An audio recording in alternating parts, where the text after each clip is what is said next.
2 buts partout à la mi-temps et une rentrée sur le terrain plus que motivée. Chaque équipe veut faire la différence et remporter ce match au sommet. Premier but dans ces 45 dernières minutes pour le Racing. 3-2, le jeu est relancé. Palaiseau va réagir et regarder. L'action débute très loin des 18 mètres parisiens. Une belle combinaison dirigée par Panza qui récupère le ballon, remonte le terrain pour lancer Henry de très belle manière. 3-3 en douceur.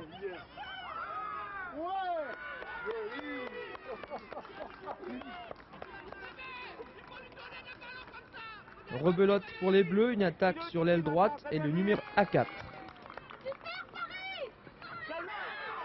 Et l'on continue la série, Henry toujours pour un 5e but palaisien.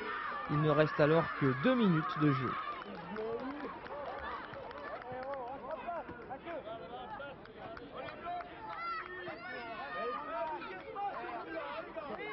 Dernier but de la partie, un superbe coup de pied arrêté pour le Racing. Bien repoussé par le gardien mais récupéré par le numéro 10. Score fini. Nous sommes en 1989 et Pierre-Éric Cailly est allé suivre pour notre chaîne locale l'entraînement des pupilles palaisiens. Et oui, c'est lui. C'est Henry qui déborde sur l'aile droite mais qui manque de force dans sa conclusion.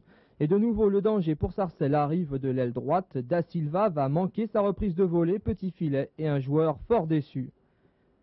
Madame l'arbitre siffle un coup franc à quelques minutes de la fin et Palaiseau, qui a déjà marqué un but en première mi-temps, va finir en beauté. Splendide lucarne après une combinaison Panza. Déjà l'instinct du but, déjà le sens du jeu, déjà le plaisir de la victoire. C'est peut-être parce qu'il n'a finalement pas brûlé d'étape que Thierry Henry, même sous une pluie de louanges, gardera la tête froide.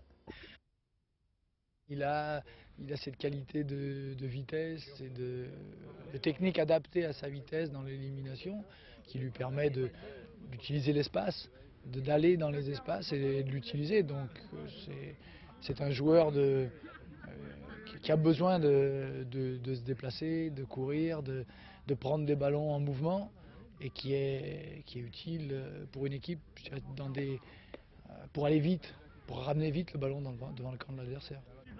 De tels compliments sortant de la bouche d'un personnage de la trempe de Raymond Domenech ne peuvent s'adresser qu'à un joueur qui les mérite. Et Thierry Henry est de ceux-là.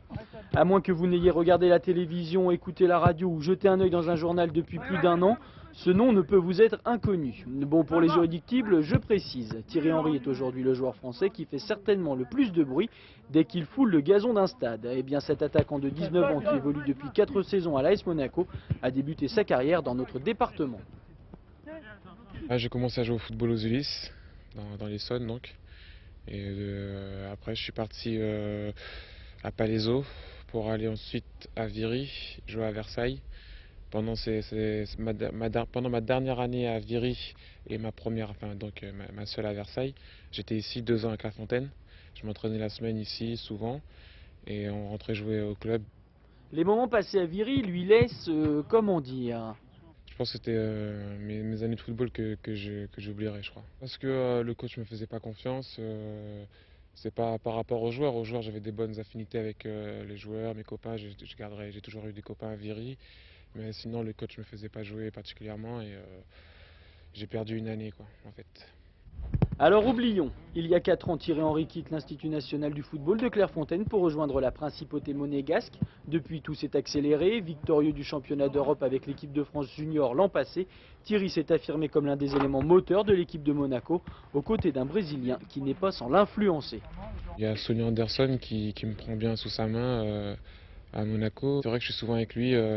Sur le terrain, on se trouve assez vite, assez rapidement, nous deux. Et sinon, c'est vrai qu'à l'hôtel, il vient souvent dans ma chambre et moi aussi. Je vais souvent dans sa chambre, on est toujours ensemble à l'hôtel. Après le repas, on va marcher ensemble, on va digérer ça. On marche, on rigole ensemble. Ou sinon, même dans la ville, moi, j'ai pas encore ma voiture et lui, il vient me chercher pour aller à l'entraînement. Tous les petits trucs comme ça, quoi. Aujourd'hui, la mayonnaise Thierry Henry a pris et les médias s'arrachent ses interviews. Ce qui fait dire à certains grands pontes du football français que malgré son talent, il ne faut pas mettre la charrue avant les bœufs. Si on veut aller trop vite avec lui, ça va être difficile d'atteindre les sommets. Les choses se font étape par étape. Et c'est vrai également pour Thierry Henry. C'est à lui de savoir se protéger. C'est à son club de le protéger pour ne pas aller trop vite vers la notion de star. J'essaie de pas trop me prendre la tête, pas oublier les copains, les amis avec qui vraiment, les vrais amis, quoi, avec ceux qui j'ai grandi et pas oublier la famille surtout.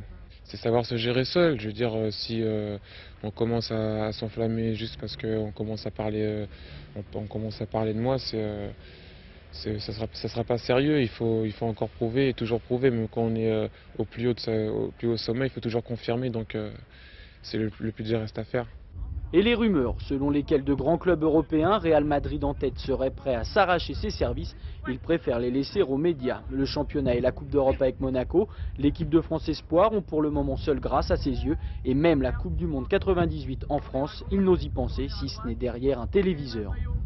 Personnellement, je pense que je serai chez moi. De toute façon, je l'ai déjà dit, je serai chez moi.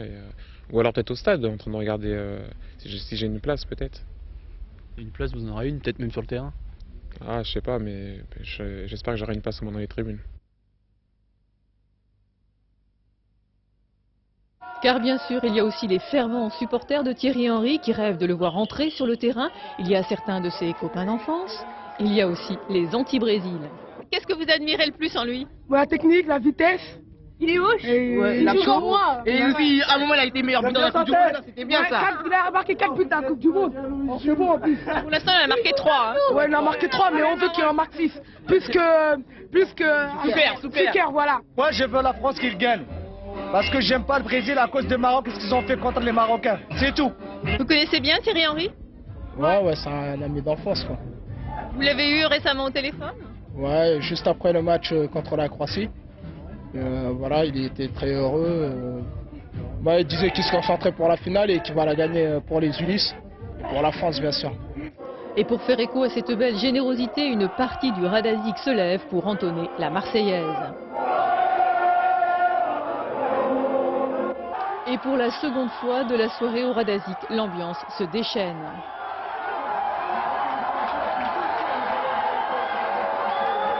C'est super, c'est la fête, tout le monde est content et je suis vraiment contente pour la France et elle va gagner. Vous n'êtes pas déçu que Thierry Henry ne soit pas rentré? Bah si, quand même un petit peu, parce que bon, il est quand même des Ulysses, mais peut-être qu'il rentrera à la deuxième mi-temps, ça serait bien. Non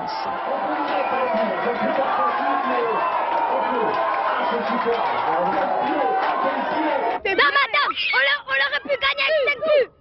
Mais sauf qu'on l'a hésité un petit peu, mais en tout cas on l'a gagné, c'est déjà bien. Ambiance de fête hier soir aux Ulysses où un public nombreux était venu rendre hommage à son champion du monde. De retour dans sa ville natale pour la première fois depuis l'épopée des Bleus, Thierry Henry a pu mesurer combien les Ulysses l'aimaient et surtout il a pu témoigner de sa reconnaissance envers une ville qu'il a toujours soutenue. C'est vrai que j'aurais jamais pu arriver à ce niveau-là sans mes amis avec qui j'ai joué un peu plus loin là-bas au 10, devant le 10 des Bosquets. Et jouer avec tous mes potes, c'est là que j'ai appris à jouer au ballon. Donc, avec mon père aussi qui m'a beaucoup poussé.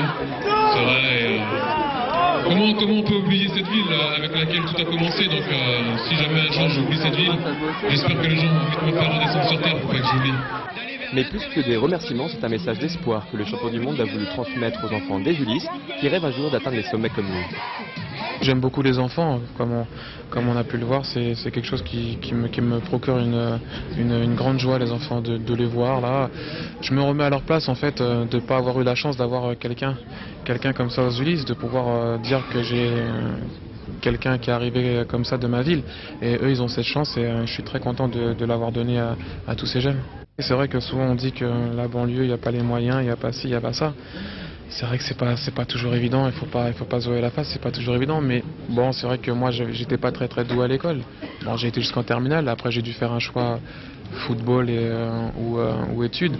Bon, j'étais plus doué au football, donc j'ai opté pour le football. Mais que ce soit football ou dessin ou n'importe quoi, moi ce que j'ai à leur dire c'est de le faire, qu'ils le fassent à fond, qu'ils n'hésitent pas. Parce que c'est quand tu hésites, quand tu sais pas si tu vas faire ça ou ça, que t'as des petits problèmes en général dans la vie et il faut essayer d'aller à fond, quel que soit le choix de ta vie. Thierry Henry peut désormais regarder vers l'avenir, mais il n'oubliera jamais qu'il y a quelques années, il n'était qu'un jeune garçon des Ulysses. Pour aller travailler tous les matins et... Séance de...